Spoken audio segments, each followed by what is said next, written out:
Hello everybody, welcome once again to the online class of Moodle Government College.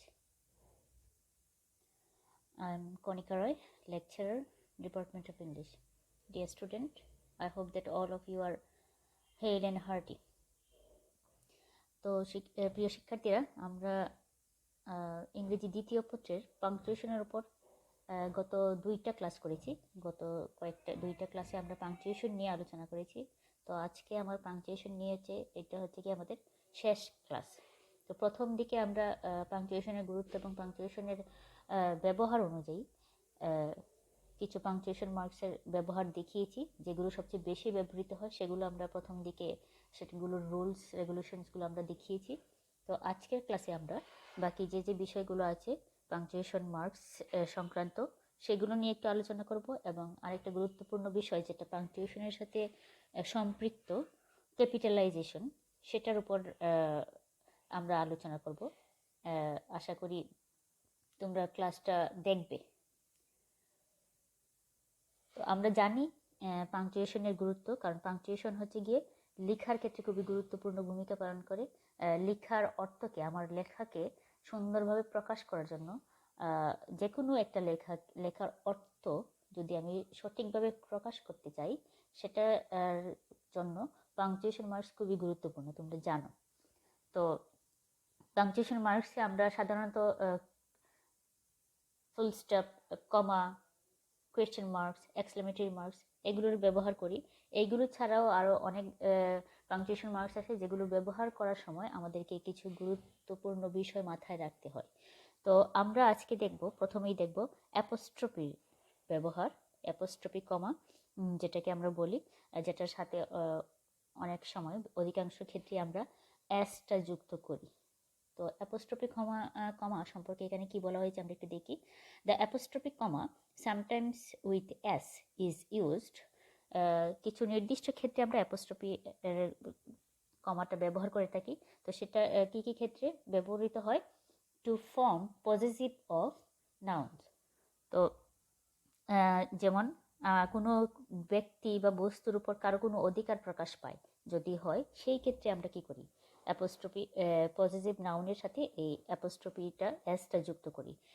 যেমন the boys had 3 days journey, যেখানে বয়ের সাথে যে apostrophe S দিয়ে had ব্যবহার করেছি, তার মানে কি এই টুপিটা হচ্ছে ওই ছেলের, এটা বোঝাতে।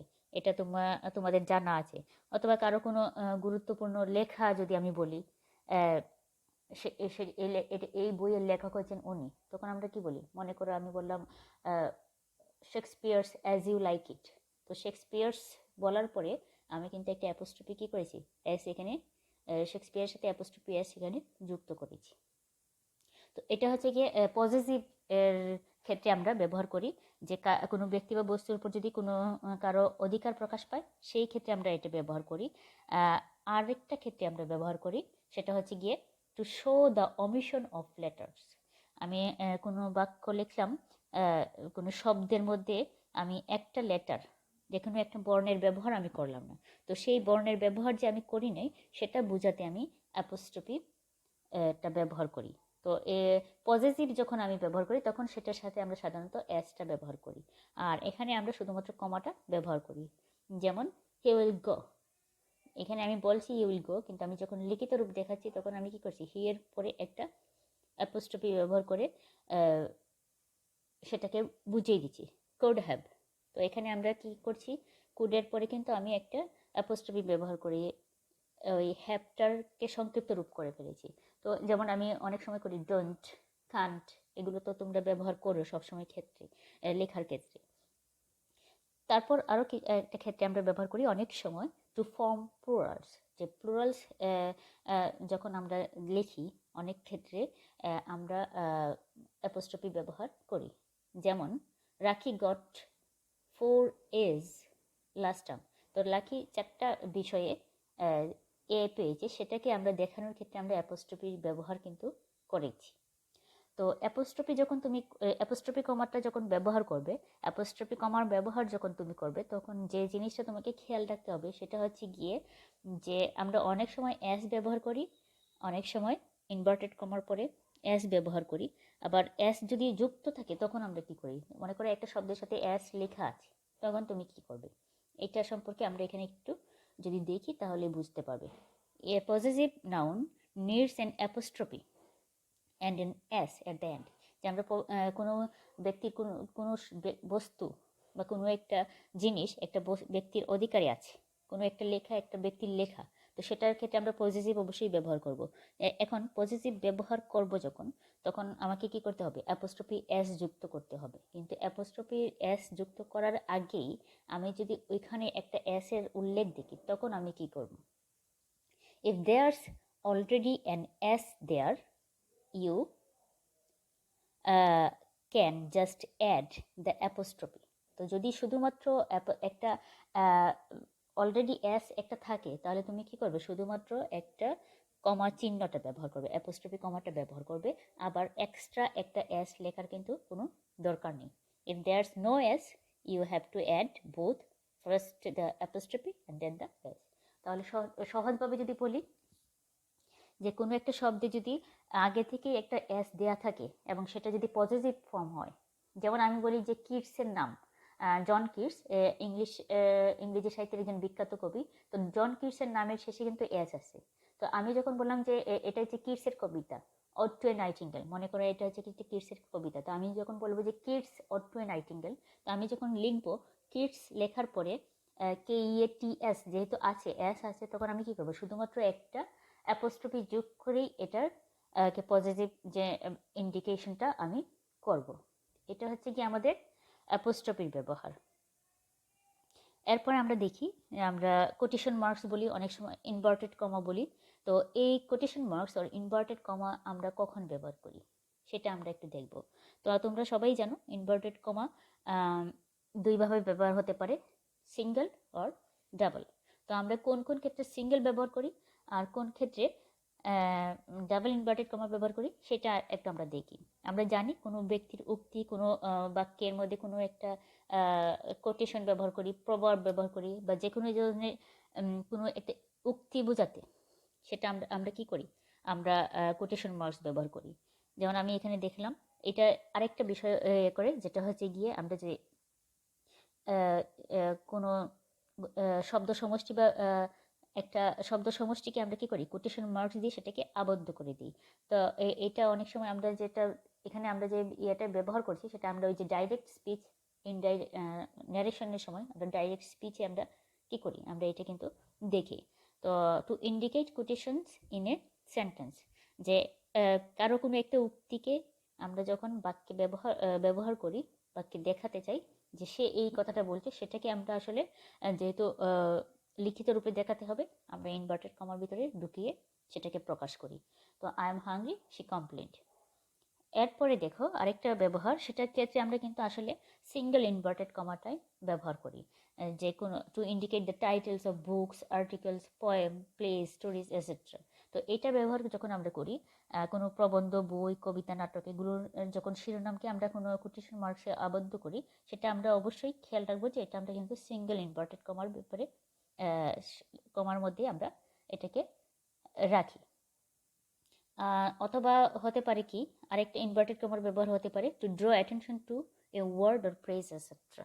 আমি একটা বাক্যের মধ্যে কোনো একটা নির্দিষ্ট শব্দকে প্রাধান্য দিতে চাচ্ছি, কোনো একটা শব্দগুচ্ছকে প্রাধান্য দিতে চাচ্ছি, তখন আমি ওই শব্দগুচ্ছটাকে কি করব, ইনভার্টেড কমার ভিতরে ঢুকিয়ে দেব। ইনভার্টেড কমার ব্যবহার আমরা দেখলাম। এখন আমরা দেখব দুইটা গুরুত্বপূর্ণ বিরাম চিহ্নের ব্যবহার বা পাংচুয়েশন মার্কসের ব্যবহার, যেটা অনেক ক্ষেত্রে একই রকম মনে হয়, সামান্য একটু পার্থক্য এটার মধ্যে আছে। তো সেই পার্থক্যটা আমরা এখানে ইন্ডিকেট করব এবং আমরা একটু দেখব যে ড্যাশ এবং হাইফেন এই দুইটার ব্যবহারটা কিভাবে হয়। ড্যাশটা একটু বড় হয় আর হাইফেনটা তোমরা জানো একটু ছোট হয়। তো ড্যাশ কখন আমরা ব্যবহার করি, before or after a list of explanations. তারপর আমরা দেখলাম to indicate a sudden break in a sentence, যে কোনো একটা বাক্যে যখন হঠাৎ করে একটা কি আসে, একটা চিন্তা বা ভাবের যখন আকস্মিক পরিবর্তন হয়, তখন আসলে আমরা ড্যাশের ব্যবহার করি। আর প্রথম হচ্ছে কি আমরা যেটা বললাম, কোনো কিছু সম্পর্কে আমরা যখন ব্যাখ্যা প্রদান করতে চাই, কোনো কিছু এক্সপ্লেন করতে চাই, when we want to explain something, then we use dash। একটা শব্দ বললাম, তারপর আমি ওইটাকে বোঝানোর জন্য আমি ড্যাশ ব্যবহার করে তারপর বাক্যটা সম্পূর্ণ করলাম।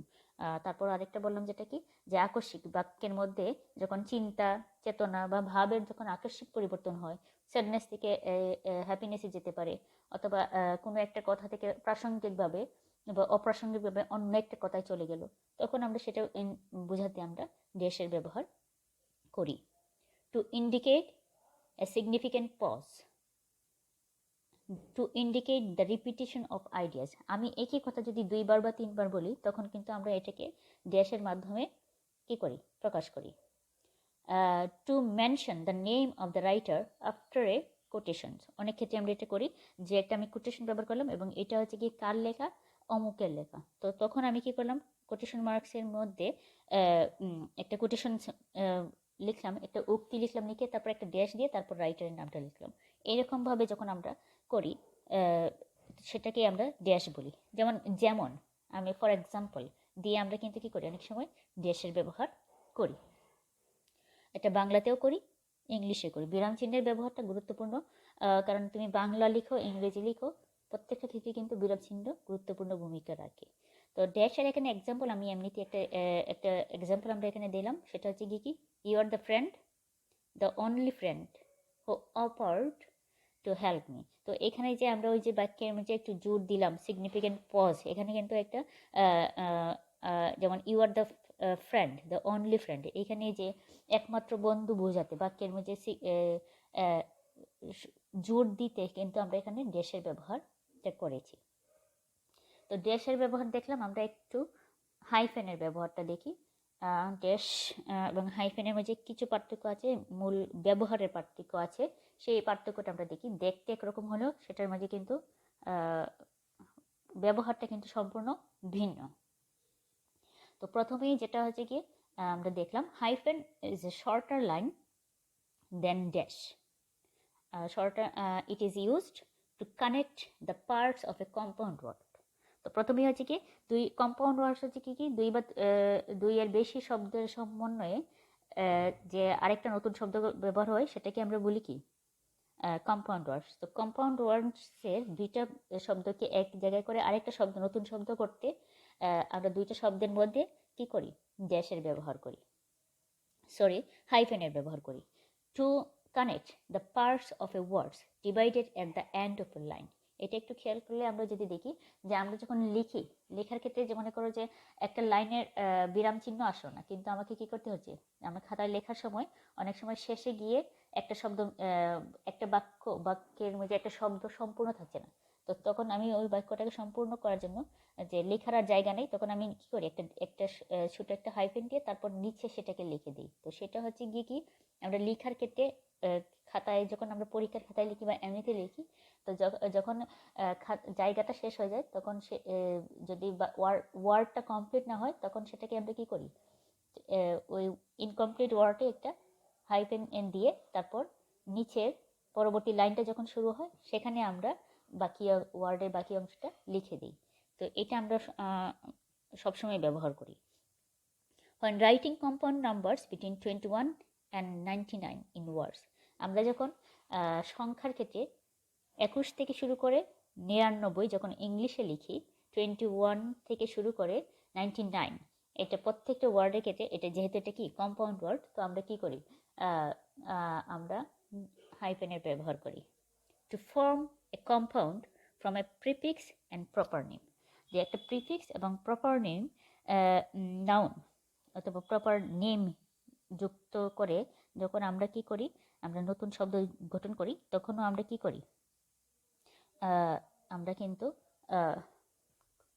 হাইফেনটা ব্যবহার করি। তো এখানে আমরা একটু এক্সাম্পল দিলাম, run down, up to date. তারপর মনে করো Charles Dickens was a great 19th century novelist. এই যে 19th century দুইটার শব্দের দিয়ে আমি একটা শব্দ গঠন করলাম, তখন আমি কি করলাম, একটা হাইফেনের ব্যবহার করলাম। তো এটা হচ্ছে কি ড্যাশ এবং হাইফেনের ব্যবহার। তো ড্যাশ এবং হাইফেনের ব্যবহার যখন করবে, তখন একটা জিনিস অবশ্যই মাথায় রাখতে হবে, যেটা হচ্ছে কি dashes are not used in very formal writing. আমরা ফর্মাল রাইটিং যেটা বলি, অফিসিয়াল রাইটিং, সেই রাইটিংয়ে আমরা কিন্তু আসলে ড্যাশের ব্যবহারটা কম করি। ইনফর্মাল রাইটিংয়ে ড্যাশের ব্যবহারটা বেশি হয়ে থাকে। আরেকটা হচ্ছে গিয়ে dashes are use to separate groups of words, not to separate parts of words like a hyphen does. তো ড্যাশের ব্যবহার আমরা করি আসলে শব্দগুচ্ছকে পৃথক করার জন্য, শব্দকে পৃথক করার জন্য না, কিন্তু হাইফেন আমরা ব্যবহার করি শব্দকে পৃথক করার জন্য। তো এগুলো হচ্ছে গিয়ে আমাদের গুরুত্বপূর্ণ পাংচুয়েশন মার্কসগুলোর ব্যবহার। এর বাইরে আমরা কিছু পাংচুয়েশন মার্কস ব্যবহার করি যেগুলোর ব্যবহারটা একটু কম হয়, তো সেগুলোর ব্যবহার কম হলে আমাদের জানা দরকার। তো প্রথমেই সেই রকম কম ব্যবহৃত পাংচুয়েশন মার্কসের মধ্যে একটা হচ্ছে গিয়ে ব্র্যাকেটস। ব্র্যাকেটস আমরা জানি 3 ধরনের brackets: first bracket, second bracket যেটাকে ব্রেসেস বলে, থার্ড ব্র্যাকেট আর স্কোয়ার ব্র্যাকেট। তো ব্র্যাকেটের ব্যবহার সবচেয়ে বেশি আসলে হয় অঙ্কের ক্ষেত্রে, অঙ্ক করার ক্ষেত্রে আমরা ব্র্যাকেটসের ব্যবহার করে থাকি। তো তার বাইরেও লেখার ক্ষেত্রে কিছু অনেক সময় আমরা ব্র্যাকেটসের ব্যবহার করি। তবে সেকেন্ড ব্র্যাকেট যেটা ব্রেসেস, সেটা আসলে ব্যবহৃতই হয় ম্যাথমেটিক্সে, সবচেয়ে বেশি ব্যবহৃত হয়। সেটা লিখিতভাবে ফর্মাল আর ইনফর্মাল রাইটিংয়ে আমরা একটু কমই ব্যবহার করি। ব্র্যাকেটস আর প্যারেন্থেসিস আমরা জানি নিম্নলিখিত ক্ষেত্রে ব্যবহৃত হয়ে থাকে। তো কি কি ক্ষেত্রে দেখি একটু। To enclose words to make the meaning clear, যে কোনো একটা এক্সপ্রেশন বাক্যের অর্থকে সুস্পষ্টভাবে প্রকাশ করার জন্য আমরা ব্র্যাকেট ব্যবহার করি। টু ইন্ট্রোডিউস এক্সট্রা ইনফরমেশনস, অতিরিক্ত কোনো তথ্য যদি আমি দিতে চাই তখন আমরা ফার্স্ট ব্র্যাকেটের ব্যবহারটা করি। Around numbers or letters in text, আমরা অনেক সময় কি করি, যখন লিখি শব্দের মধ্যে অনেক সময় সংখ্যা ব্যবহার করি। তো সংখ্যাটাকে আমরা অনেক ক্ষেত্রেই কী করি, ব্র্যাকেটের ভিতরে ঢুকিয়ে দিই, ফার্স্ট ব্র্যাকেটের ভিতরে। Two mention the amount of money after writing in words, আমরা যখন টাকা লিখি, টাকার সংখ্যাটা লিখি এবং সেটাকে যখন অঙ্কে লিখি তখন সেটাকে আমরা ব্র্যাকেটের ভিতরে ঢুকিয়ে দিই এবং কথায় লিখে তারপর ব্র্যাকেটের ভিতরে আমরা কি করি, অঙ্কে সেটাকে প্রকাশ করি। তো এখানে আমরা ব্র্যাকেটের একটা এক্সাম্পল এমনিতেই যদি দেখি তাহলে কি আসছে, Jenny the girls that lives in the yellow house invited you to our birthday party next week. তো এখানে জেনি সম্পর্কে আমরা একটা এক্সট্রা ইনফরমেশন পেলাম, সেটা হচ্ছে কি যে হলুদ বাড়িতে বাস করে। তো এইভাবে আমরা ব্র্যাকেটের ব্যবহার যেটা বলি, ফার্স্ট ব্র্যাকেটের ব্যবহারটা আমরা করি। আর সেকেন্ড ব্র্যাকেট আমি আগেই বলেছি, সেকেন্ড ব্র্যাকেটটা ওর ব্রেসেস যেটা, সেটা আমরা গণিতের ক্ষেত্রে, ম্যাথমেটিক্সের ক্ষেত্রে বেশি ব্যবহার করি, অন্য ক্ষেত্রে সেটার ব্যবহার একেবারেই হয় না। আর স্কোয়ার ব্র্যাকেটস যদি আমি বলি, আমরা কিন্তু এখানে যখন এই যেমন স্কোয়ার ব্র্যাকেটস দিলাম, আমরা অন্যান্য যে বিরাম চিহ্নগুলো সেগুলো ইন্ডিকেট করার জন্য, সেগুলো বোঝানোর জন্য, যেমন আমি শব্দ দিয়ে লিখেছি ডটস, এলিপসিস, পরেরটা যদি একটু খেয়াল করো স্ল্যাশ, অবলিক, স্ট্রোক। তো এটাকে যখন আমি একটু লিখিত রূপ দিয়ে প্রকাশ করলাম, এই বিরাম চিহ্ন দিয়ে প্রকাশ করলাম, তখন কিন্তু সেটাকে আমি স্কোয়ার ব্র্যাকেটেই কিন্তু লিখেছি, তোমরা যদি একটু খেয়াল করো। তো square brackets are use to make a piece of text clearer, to modify another person words, to add clarifications, to add informations. তো ব্র্যাকেটস, ফার্স্ট ব্র্যাকেট আর প্যারেন্থেসিসের ব্যবহার আমরা যে ক্ষেত্রে করি, সেমভাবেই আমরা স্কোয়ার ব্র্যাকেটসের ব্যবহারটাও করি। তো আমরা আসলে এখানে স্কোয়ার ব্র্যাকেটস থেকে লেখার ক্ষেত্রে আমরা ফার্স্ট ব্র্যাকেটটাই বেশি ব্যবহার করি। তারপর দেখো ডটস বলতে পারি অথবা এলিপসিস। তো এলিপসিস যেটা হচ্ছে কি, বাক্যের মধ্যে যখন কি হয়, কোনো জিনিস হঠাৎ করে কি হয়, মুড চেঞ্জ হতে পারে অথবা বিরতি বোঝায় অথবা কিছু শব্দ আমরা উজ্জ্ব রাখতে চাই, সেগুলো যখন আমরা করি তখন আমরা এই পাংচুয়েশন মার্কসটা ব্যবহার করি। তো এলিপসিস হচ্ছে কি, to indicate that words have been omitted especially from a quotation or at the end of a conversation। তো অনেক সময় বাক্যের অনেক লম্বা হয়ে থাকে, তখন আমরা সংক্ষেপ করতে গিয়ে আমরা 4-5টা শব্দ দিয়ে বাক্যটাকে লিখে, অর্থপূর্ণ যতটুকু আছে সেটা লেখার পর অনেক সময় ডট ডট দিয়ে সেটাকে কি করি, বুঝিয়ে দিই। সেই ক্ষেত্রে আমরা ব্যবহার করি যে কিছু শব্দের এখানে ব্যবহারটা হচ্ছে না। অথবা বক্তার বক্তৃতাকালে বিরতি নিতে চাইলে তার স্পিচে অমিশন প্রকাশ করতে আমরা কি করি, এলিপসিস বলি। যেমন একজন বক্তা বলছেন হি সেড, আই বলার পর কিছু সময় তিনি বিরতি নিলেন, তো সেটা আমরা কিভাবে বুঝবো? তারপর আমি একটু ডট ডট দিয়ে তারপর বাক্যটাকে আবার যে জায়গাটাতে তিনি বিরতি নিচ্ছেন সেই অংশটাতে আমি কি করলাম, আমি ডট ব্যবহার করলাম। তারপর দেখো স্ল্যাশ, অবলিক আর স্ট্রোকের ব্যবহার, যেটা আমরা একই অনেকগুলো নামে পরিচিত, একই চিহ্ন। আমরা অনেক সময় অবলিক বলি আর স্ল্যাশ বলি বেশিরভাগ ক্ষেত্রেই। তো এটা আমরা কি ক্ষেত্রে ব্যবহার করি? আমরা এমসিকিউ কোয়েশ্চেন যখন দেখি সেটাতে আমরা দেখি এইরকম থাকে যে কয়েকটা অপশন যখন থাকে তখন আমরা স্ল্যাশ দিয়ে থাকি to separate alternative words or phrases. এটা করতে আমরা ব্যবহার করি। তারপর হচ্ছে গিয়ে ইন্টারনেটে আমরা ব্যবহার করি, ইন্টারনেট ওর ইমেল, যে ইমেল অ্যাড্রেসে আমরা ব্যবহার করি to separate the different elements. আমরা স্ল্যাশের ব্যবহার যে কোনো ওয়েবসাইটের ঠিকানায় আমরা দেখি স্ল্যাশের ব্যবহার করা হয়, ইমেল অ্যাড্রেসে আমরা দেখি স্ল্যাশের ব্যবহার করা হয়। আর বাকি হচ্ছে গিয়ে যেটা to separate alternative words or phrases, কোনো সমজাতীয় শব্দকে আমরা যখন কি করি, আলাদা করি। যেটা বললাম যে প্রশ্নের মধ্যে আমরা অনেক সময় দেখি যে অপশন যখন আমরা বলি যে বেছে নেওয়ার জন্য দুই বা একই জাতীয় শব্দকে, তখন আমরা কি করি, স্ল্যাশ দিয়ে সেটাকে পৃথক করে দিই। তো এইগুলো ছিল পাংচুয়েশন মার্কসের উপরে ক্লাস বা পাংচুয়েশন মার্কসের ব্যবহার। তো আমরা মোটামুটি যতগুলো গুরুত্বপূর্ণ পাংচুয়েশন মার্কস সেগুলোর ব্যবহার দেখে ফেলেছি। তো পাংচুয়েশন মার্কস যখন আমি ব্যবহার করব তখন আরেকটা বিষয় আমাকে অবশ্যই মাথায় রাখতে হবে, সেটা হচ্ছে গিয়ে কি আগেই বলেছিলাম, ক্যাপিটালাইজেশন। তো ক্যাপিটালাইজেশন আমরা অনেক ক্ষেত্রে ভুল করে থাকি ক্যাপিটালাইজেশনে। তো সেই ভুলগুলো এড়ানোর জন্য আমরা একটু যদি খেয়াল করি তাহলে আমরা খুব সহজেই এই ভুলগুলো আমি এড়াতে পারবো। তো ক্যাপিটালাইজেশন কি এবং ক্যাপিটালাইজেশন আমরা কখন করি, যে সেটা যদি আমরা বলি তাহলে কিন্তু আমরা সেটা কি করতে পারি, অ্যাভয়েড করতে পারি। যে ক্যাপিটালাইজেশন আসলে কি? Capitalization is the writing of a word with its first letter in uppercase and the remaining letter in lowercase. আমরা বড় অক্ষরের যে শব্দগুলো বলি, বড় আর ছোট, তো সেটা হচ্ছে কি আপার কেসে লেখা, প্রথম যে লেটারটা আসবে সেটাকে আপার কেসে লিখবো, আর তারপর যে লাস্ট রিমেইনিং লেটার্সগুলোকে, পরবর্তী যে লেটারগুলো আছে সেটাকে আমরা লোয়ার কেসে লিখবো, সেটা আমরা সবাই জানি।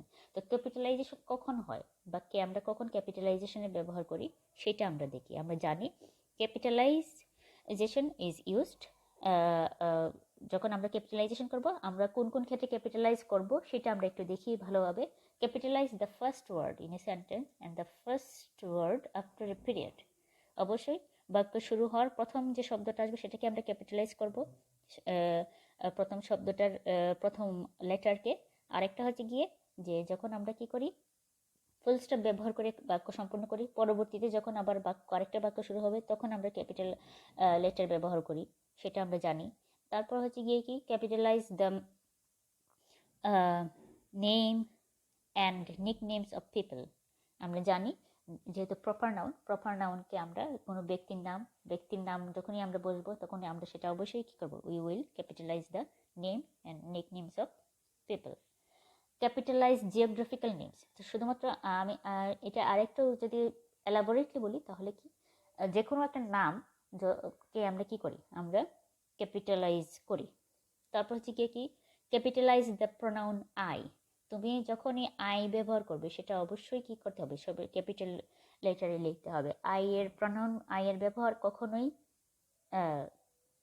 কিন্তু স্মল লেটার হবে না, এটা সবসময় ক্যাপিটাল লেটারে হতে হবে।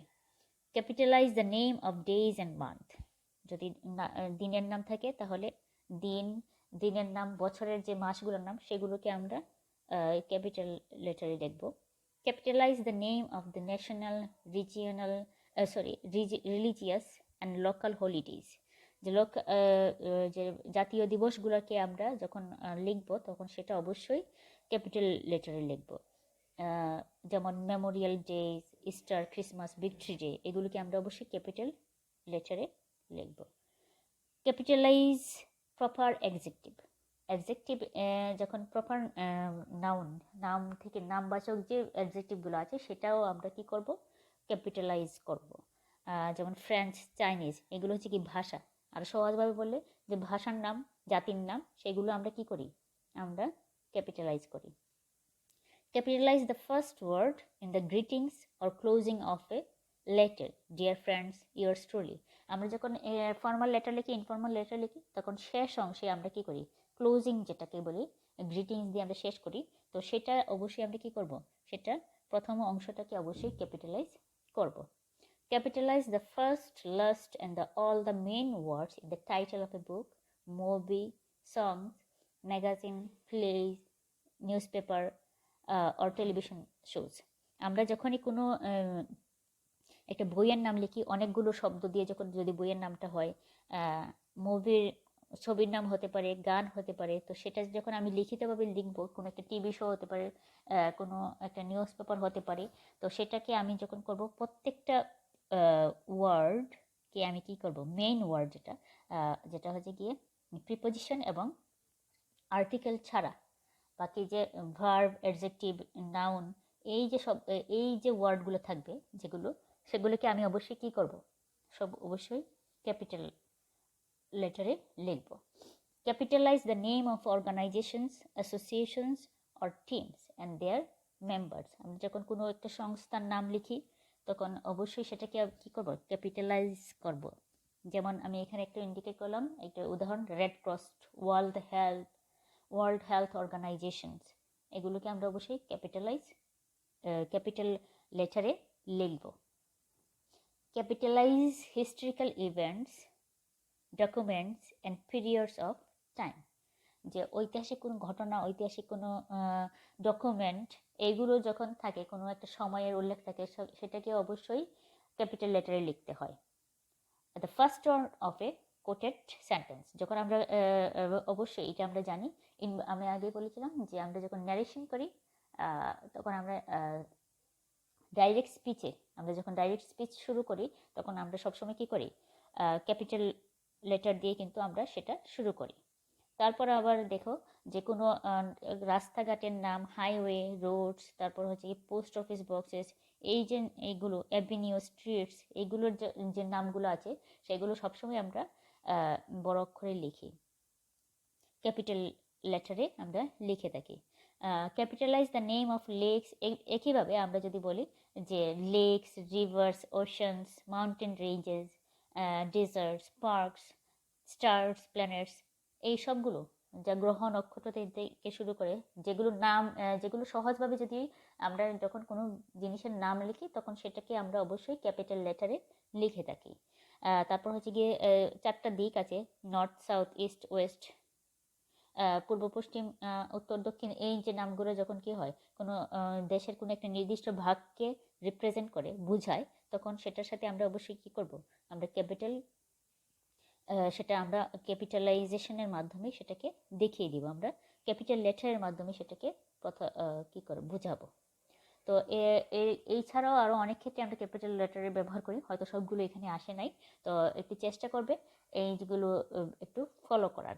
আর আরেকটা বিষয় হচ্ছে গিয়ে, আমরা আগেই বলেছিলাম যে দিনের নামের সাথে, মাসের নামের সাথে আমরা কি করি, আমরা ক্যাপিটাল লেটার ব্যবহার করি, কিন্তু আমরা যখন কি করি, সিজন বুঝাই, ঋতু বুঝাই, তখন কিন্তু আমরা ক্যাপিটাল লেটার ব্যবহার করি না।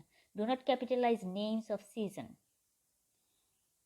যেমন summer, rainy season, spring, autumn, winter, এই যে সিজনগুলো আছে, সেটাকে কখনোই ক্যাপিটাল লেটারে লেখা যাবে না।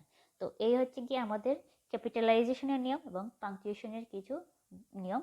আমরা মোটামুটি বিস্তারিতভাবেই আমাদের 3টা ক্লাসে পাংচুয়েশন নিয়ে আমাদের ক্লাসটা সম্পূর্ণ করেছি। আশা করি এই ক্লাস তোমাদের জন্য উপকারে আসবে।